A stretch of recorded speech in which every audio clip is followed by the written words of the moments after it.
কেমন আছো বন্ধুরা? অনেক দিন পর তোমাদের সাথে দেখা, প্রায় 1 বছর হবে তোমাদের সাথে কোনো আমার যোগাযোগ নেই। একটা বছর ধরে আমি কোনো রকমভাবে কোনো ব্লগ দিইনি, বিশেষ কোনো কারণবশতই দিইনি। তো নানা রকম আমি কি বলবো, আমার জীবনে ঝড় বয়ে গেল একটা। তো সেই কারণেই আমি 1 বছর ধরে পুরো ব্লগ দেওয়া বন্ধ করে দিয়েছি। তো যাই হোক, কী আর করবো, মেয়ে আবার বলছে রোজই আমাকে একবার করে, মা ব্লগ ছাড়ো ব্লগ ছাড়ো। আর মেয়ে তো বলছে, সাথে আমার অনেক চেনা পরিচিতি আছে যারা আমার ব্লগ দেখে ভালোবাসে, তারা আমার ভাই পেছন দিক দিয়ে হাসাচ্ছে মাকে দেখে। তোমার মুখটা কিন্তু এই দেখো, তো এই যে সামনে যে দেখছো যে একজন আছে আমাকে হাসিয়ে চলেছে। আর কি বলবো, খুব বদমাইশ একটা বিচ্ছু। তো যাই হোক, করিস না বাবু, আমি কথা বলছি তো। তো আমি কোনো কিন্তু কাট করব না, হ্যাঁ, ইটস ক্যান্ডিড।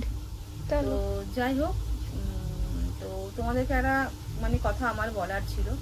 আমি ব্লগ করতে পারিনি কারণ অনেকদিন পর ব্লগ করছে তো আমার মা ব্লগটা। না না না না, নো কাট, এইটাই আমি দেব না, না নো প্রবলেম। আমি কি বলবো, আমি এটাই কোনো ভাষা খুঁজে পাচ্ছি না। তো বাবু এত না না না, এটাই চলো। না না,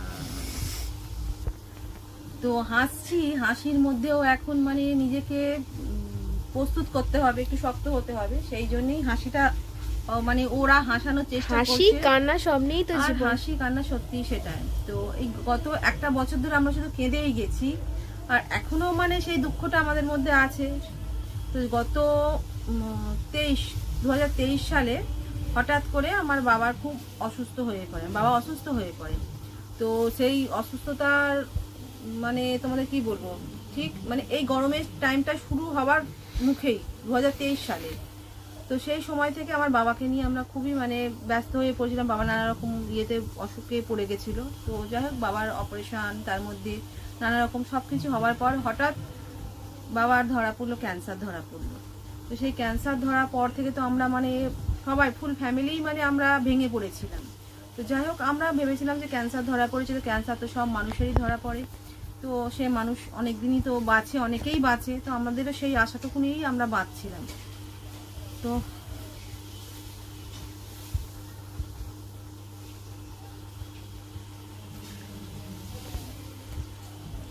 তো বাবু, ওকে ওকে, কন্টিনিউ।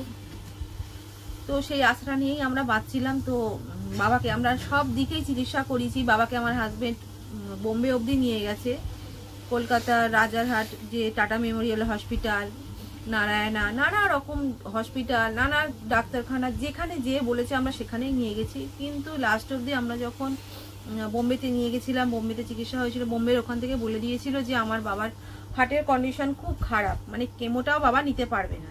তারপরেও আমরা অনেক চেষ্টা করেছি। আমরা কলকাতায় রাজারহাট যে টাটা হসপিটাল মেমোরিয়াল হসপিটাল আছে সেখানেও নিয়ে গেছিলাম। আমি বেশি বাবার সাথে সব জায়গায় ডাক্তারখানা নিয়ে যেতাম, বাড়ির আরও সবাই থাকতো।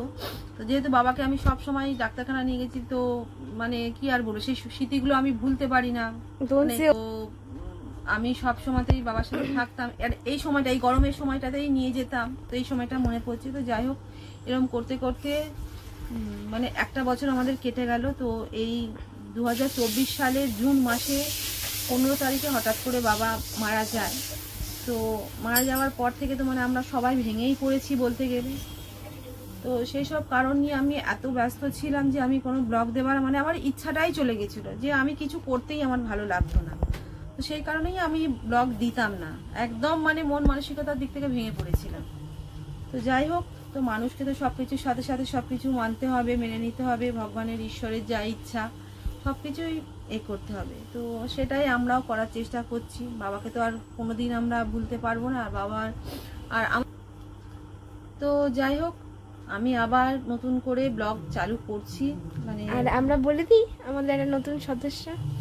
হ্যাঁ, আর আমাদের একটা নতুন সদস্য আমার বাবা বেঁচে থাকতেই এসেছিল। এই যে আমার পাশে শুয়ে আছে, দেখি রে বাবু একটু, এই যে আমার কোকো সোনা মা। হ্যাঁ, এই যে দেখছো ওকে নিয়েও অনেক প্রবলেমস গেল, তাই ওকে নিয়েও মানে আমরা ওকে নিয়ে এসেছিলাম আমরা 42 দিনে, তাই তো 42 দিন থেকে আনার পর থেকেই মানে ওই জাস্ট একটু বড় হয়েছে তখনই আমার বাবা চলে যায় আমাদের ছেড়ে। তারপরে মানে কি বলবো 6 মাস যেতে না যেতে ও ভীষণ ভাবে মানে অসুস্থ হয়ে পড়ে। চোখে দু চোখে চেরিয়া একটা হয়েছিল, ফার্স্টে লেফট চোখে হয়েছিল, সেটা অপারেশন করা মানে অপারেশনের এটা করতে করতেই প্রিপারেশনটা করতে করতেই আবার আরেকটা চোখেও হয়ে গেছিল। তো সেই দুটো চোখেরই অপারেশন একসাথে হয়েছিল। তারপরে ও তো খুব দুরন্ত, তো একটা চোখের সেলাই ছিঁড়ে দিয়েছিল। গত 2 মাস ধরে ওকে মানে আমরা খুব মানে এ করে রেখেছি। তো এখন 20টা ইঞ্জেকশন 3টে অ্যানেস্থেসিয়া দেওয়া হয়েছিল, 2বার যেহেতু অপারেশন হয়েছিল 3টে অ্যানেস্থেসিয়া দেওয়া হয়েছে। 3টে ঠিক না মানে 2বার ডোজ দিয়েছিল। তারপরে ওর যেই চোখে সেলাইটা ছিঁড়েছিল ওই চোখের ওর টিস্যু মানে পাতলা ছিল, প্লাস সুতোটা বাজে দিয়েছিল বলে ওর এইটা হয়েছে। তো 2 মাস ধরে গত 2 মাস কি 3 মাস ধরে মানে আমরা ওকে নিয়ে খুব মানে এ হয়ে আছি। তো ও এখন একটু সুস্থ হয়ে এসছে বলে আমি মেয়ে বললো মা এবার তো সব ঠিকঠাক হচ্ছে, তো তুমি এবার ব্লগটা স্টার্ট করো তোমার। তো সেই জন্যই আমি আবার চ্যানেলে তোমরা দেখতে পাবে আমাকে। তো যারা আমার বন্ধু তারা প্লিজ আবার সাপোর্ট করো, আমার ব্লগগুলো দেখো। তো এটুকুই বলার ছিল। তো তোমাদের সঙ্গে দেখা হচ্ছে একটা ব্লগে, নেক্সট একটা ব্লগে। তো আজ ইন্ট্রোডাকশন ভিডিওটা তোমাদের এই কারণেই আমি দিচ্ছি যে হঠাৎ করে কি হলো না হলো। ঠিক আছে, সবাই ভালো থাকো, সুস্থ থাকো, এটাই কামনা করি ঈশ্বরের কাছে। টাটা।